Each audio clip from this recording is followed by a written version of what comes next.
Ele conversou com vocês, palestra para o Brasil inteiro, o PT, pessoas como o senhor acreditam na tese do Zé Disseu, que foi uma causa injusta, foi um julgamento político, deputado. Olha, boa tarde a todos que estão nos assistindo. Esta que é a grande verdade que hoje a gente tem diante das evidências, né, de que não houve desvio de dinheiro público. Eu pude estudar a matéria. Aqui, por exemplo, estão duas revistas, na verdade existem várias, do Retrato do Brasil. Nesta revista aqui, por exemplo, nós temos uma tabela aqui, mostrando, aqui está a tabela, mostrando da VisaNet. Mostra aqui, Pompom. Mostrando na VisaNet, são várias páginas na tabela, todos os gastos relativos àqueles 73, quase 74 milhões de reais que o Joaquim Barbosa disse que houve desvio. Aqui está a lista, pagamento à Rede Globo, pagamento a cantores pelos eventos, usando a marca Visa, que aparece. Até aquelas jogadoras de vôlei. Bem, aqui está a foto, para a gente perceber que a gente viu jogando vôlei de areia, né? Elas são patrocinadas, bem aqui você pode dizer, Visa. Então a Associação dos Magistrados fizeram um grande evento, seminário, onde a Daniela Américo cantou. Como foi pago aquilo ali? Com esse dinheiro. Então agora vai acionar todos os magistrados que estavam presentes, mais de 2.000. A Daniela Américo vai ser incriminada. A Rede Globo vai ser incriminada, porque recebeu alguns milhões, né, deste recurso, que aqui está tudo discriminado. Porque isso aqui são exatamente publicidades feitas pelo Fundo VisaNet, que é privado, mas que era alojado dentro do Banco do Brasil. O Joaquim Barbosa, como relator, e o Gugel, como procurador, não aceitaram isso. Mas isso aqui é uma auditoria feita, com respaldo, inclusive, do TCU. Então, o julgamento é político, porque se você não aceita as evidências que tem aqui, porque se de fato eles tivessem desviado... Fora os emprestímos, o que pode se alegar que foi dinheiro público é isso aí, né? Isso aqui não tem. Não tem. É totalmente São privado. Pagamentos, né? Totalmente privado. Inclusive, o próprio funcionário do Banco do Brasil, que foi acusado, ele disse, como é que eu poderia, se isso aqui está tudo pago, como é que eu poderia ser acusado? Inclusive porque ele não pode assinar só. No Banco do Brasil, para você liberar isso, são várias assinaturas, dependendo do valor. 300 e poucos mil, por exemplo, já tem, parece que 7 assinaturas. Se você for para mais de 1 milhão, já são 20 e tantas assinaturas, ou seja, pessoas diferentes que têm que assinar para poder liberar aquilo. Quer dizer, envolvia um monte de gente, não poderia ser só uma pessoa. Eu estou falando aqui do Pisolato, né, que foi o funcionário implicado nisso. Então, esta outra faz um resumo. Isso aqui escrito pelo jornalista Raimundo Pereira, um cara de longa data, respeitado no mundo, que criou o jornal Movimento, que enfrentou a ditadura, o jornal Opinião na década de 70. Né? Então, depois que isso aqui se tornou conhecido, fortaleceu a tese do pedido, inclusive, de anulação deste julgamento. E isto não quer dizer que não tenha havido nada. Houve, sempre foi dito, o próprio Delugo confessou. Caixa 2 existiu. Como existiu no chamado Mensalão Mineiro, né, dos tucanos, que até hoje também não foi julgado, mas que foi aceito pela mesma Procuradoria da República como Caixa 2. E no caso do PT, com todas as provas, não aceitaram que fosse Caixa 2. Então, há uma coisa política, a escolha do momento, né, os holofotes, e uma precipitação que houve, que muitos juristas, né, que não tem ligação nenhuma com o PT, pessoas que atuam no direito penal, criminal, etc., viram as falhas e estão hoje questionando, inclusive, essa possibilidade de anulação, que pode ser recorrido, como o próprio Zé Disseu colocou, à Corte Interamericana. É claro que isso aí são recursos que você pode fazer, mas o importante, a meu ver, nesta derrota que o Joaquim Barbosa teve por 8-1, de ampliação do direito de defesa que ele nem queria que acontecesse, de ele querer nomear 2 pessoas, né, 2 componentes do Conselho Nacional de Justiça, e os próprios membros do Conselho dizer que tem que ser discutido e analisado o perfil de cada um, não pode ser só ele indicando, não é?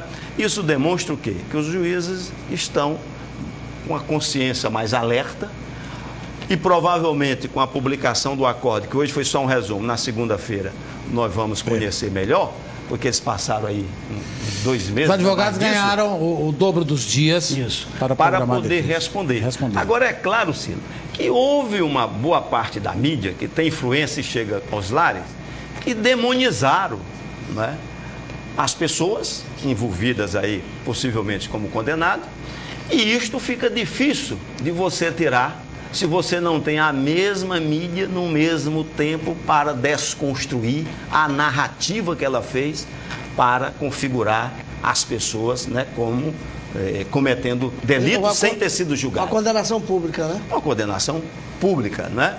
E isto às vezes é difícil quem está em casa compreender, porque diz, já contaram, já mostraram. Acontece que as contraprovas que mostram a inocência dele e de outros em relação à questão do crime, que é do desvio de dinheiro público ou de ter compra de parlamentares, no caso do Mensalão, isto realmente não existiu. E a coisa é tão assim absurda que você vê que o acusador Roberto Jefferson disse que recebeu uns 4 milhões para resolver o problema das campanhas do partido dele. Verdade. E ninguém disse nada, nem questionaram para onde foi o destino desse dinheiro, não é?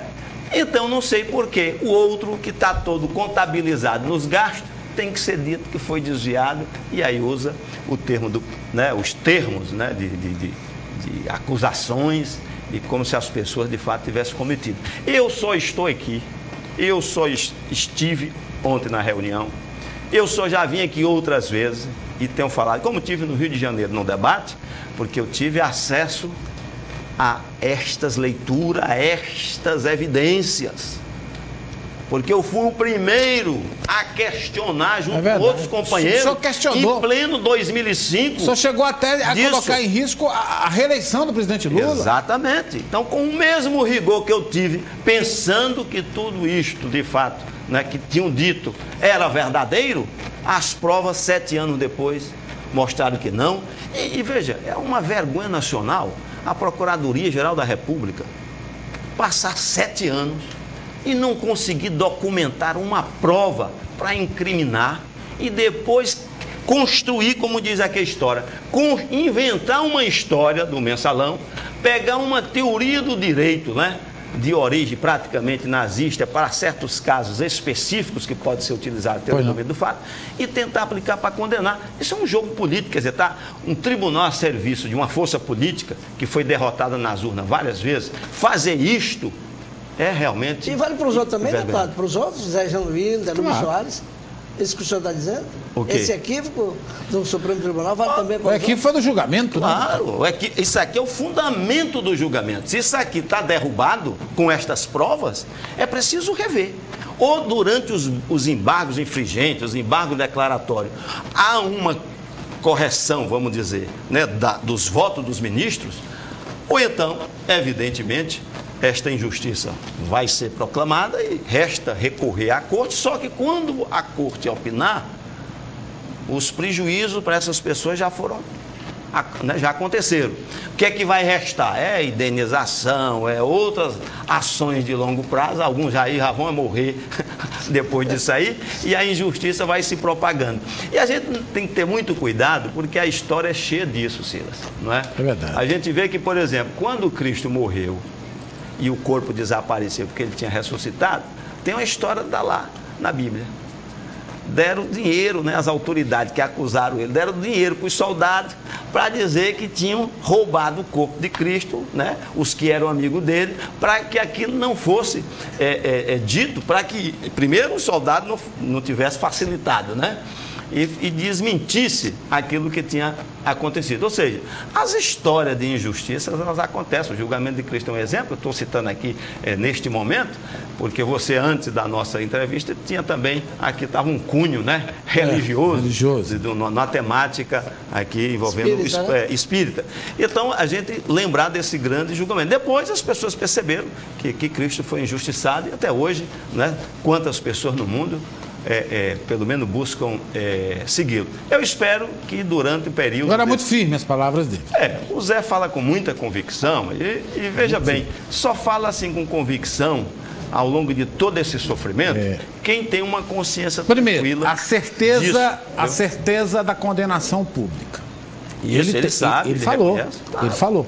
Ele passou a ser o demônio para a sociedade. Aqui as participações populares mostram isso. E ele disse que mesmo assim passará mais 20, 30 anos, o resto da sua vida, para provar a sua inocência.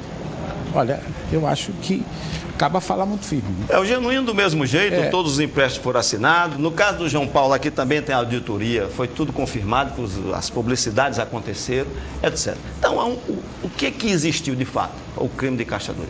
Isso existiu com todos os partidos. Aí, de fato, fizeram uma diferenciação, mudaram o nome para Mensalão, para poder atingir o PT, atingir um governo popular, um governo que fez muito pelos pobres. Porque o discurso do PT era outro, era de não fazer, né, deputado? O quê? Acho que o discurso do PT era de que não se fizesse, Caixa 12 e tal. Aí terminou provando que fez. Mas veja também, bem, né? Mas eu estou só dizendo, este foi um crime reconhecido desde o começo, por isso que tem a proposta da reforma política, que o PT reconhece que tem que corrigir, que é tornar o financiamento público exclusivo das campanhas, e a gente vê que tem partido que não quer, tem a dificuldade de se fazer, está fazendo uma campanha na rua, estou vendo a OAB se interessando, a CNBB também por esta questão, por quê? Porque este é o grande problema, houve um crescimento de gastos muito grandes nas campanhas eleitorais. Verdade. Não é? O próprio deputado Henrique Fontana relatou da reforma política, fez todo isso aí, esse esforço. Nós estamos lutando, né, para que de fato isso seja feito, e ninguém vê um apoio da grande mídia para esta moralização das campanhas no sentido do financiamento público exclusivo e de outros detalhes que democratize a própria eleição. O senhor recebeu 200 perguntas e colocações diretamente para a sua pessoa. Certo. Nesse período, hein? Nesse período. Nem por você, o negócio aqui está a essa altura, 3 horas da tarde. 3 horas da tarde. Acho que é por isso que estão mandando a gente passar o tempo, viu? Estão lá dentro dizendo, pode ir, ó. Deixa eu lhe dizer. Diga lá. Quem nomeou Joaquim Barbosa, seu Nazareno Fontes? O telespectador perguntou. Ainda bem que quem nomeou o Joaquim Barbosa foi Lula. Foi verdade. E nomeou para exatamente botar pela primeira vez dentro do Supremo um representante, né, de uma raça discriminada. Graças a Deus nós estamos superando isso em várias políticas públicas com os quilombolas, etc. Lá, ele precisa honrar o cargo sem mentir, sem violar os direitos e a Constituição, sem agredir os colegas como ele agrediu o Lewandowski, o Gilmar Mendes, o Eros Graus, que já saiu, né? Que até disse para ele assim, bom, se você já bateu na sua mulher, vai bater neste velho. Isso foi denunciado em 2008, que até foi motivo das feministas questionar que o Senado não permitisse, não é, a indicação do Barbosa após isso, porque ele tinha batido na sua ex-esposa e fez até um acordo com ela, não é, para lá chegar. E Barbosa também andou fazendo os pedidos a várias pessoas, né? Foi o Fux, foi nomeado pela Dilma, mas foi pedir ao Zé Disseu, foi fazer promessa A, promessa B, para ser nomeado, não é? A Carmen Lúcia foi, não é? Rosa Weber, tantos foram. O PT, quer dizer, terminou nomeando as pessoas através do governo da maneira mais isenta. Eu assisti um juiz no debate no Rio de Janeiro, com o Paulo Moreira Leite, no lançamento do seu livro, que é um livro crítico à versão do Mensalão, certo? Jânio de Freitas, também lá ao nosso lado, juiz do Tribunal do Rio de Janeiro, dizer claramente, este foi o grande erro do PT, que o PT devia ter escolhido os juízes comprometidos com o projeto democrático popular, de renovação política, que favorece os mais pobres e não juízes conservadores como esse, que ele disse, lá nos Estados Unidos, quem é republicano escolhe para a Corte Suprema os juízes de acordo com a filosofia dos republicanos. e quem é democrata, da visão é liberal. Eu disse até nisso, a inocência do PT ou a sua ingenuidade de achar que os magistrados, ao chegar na corte, vão cumprir com a lei, respeitar a Constituição, o direito de defesa, que não cumpriram, como a gente viu no caso do duplo grau de jurisdição e do amplo direito de defesa. Não é à toa que o Joaquim chegou, ele tinha que ler o voto dele de uma vez só, e houve aquela briga dele com o Lewandowski, porque ele fatiou pedaço por pedaço e não deu direito de defesa pedaço por pedaço. Quantas horas falava os que acusavam e cadê o tempo da defesa? Eu jamais gostaria de estar sendo julgado por um tribunal desse, porque sei que justiça dali muito difícil sair, mas com a pressão, inclusive de juízes descontentes que hoje têm com o comportamento de Joaquim Barbosa. Está aí as notas públicas de associação de magistrados, da ordem dos advogados, pelo comportamento extremamente autoritário, desrespeitoso, né, com os próprios colegas juízes. Então uma pessoa dessa que não tem tanto equilíbrio. E outros como o Fux, que bota a filha no escritório do Sérgio Bermudes, que ia patrocinar causas que ele estava defendendo. O Gilmar Mendes tem a esposa no escritório do Sérgio Bermudes. Isso é um escândalo. Por que que esse escândalo não é denunciado na mídia? Por que que os procuradores não entram, não é, no questionamento utilizando a lei orgânica? Não sai no Jornal Nacional, né? Não sai no Jornal Nacional. Aí a gente vê esse complô entre um setor da mídia, um setor do judiciário contra o PT, contra o governo popular, que incluiu milhões de pessoas, 20 milhões de emprego, a universidade que se espalhou, Minha Casa Minha Vida, luz para todos, essa coisa toda. Isso é uma disputa ideológica de minorias que perdem no voto do povo e querem ganhar no tapetão, cooptando juízes sob a pressão da mídia para vencer, né, a gente. Mas nós vamos continuar lutando pela verdade e pela justiça. Muito obrigado, deputado. Muito obrigado, deputado Nazareno.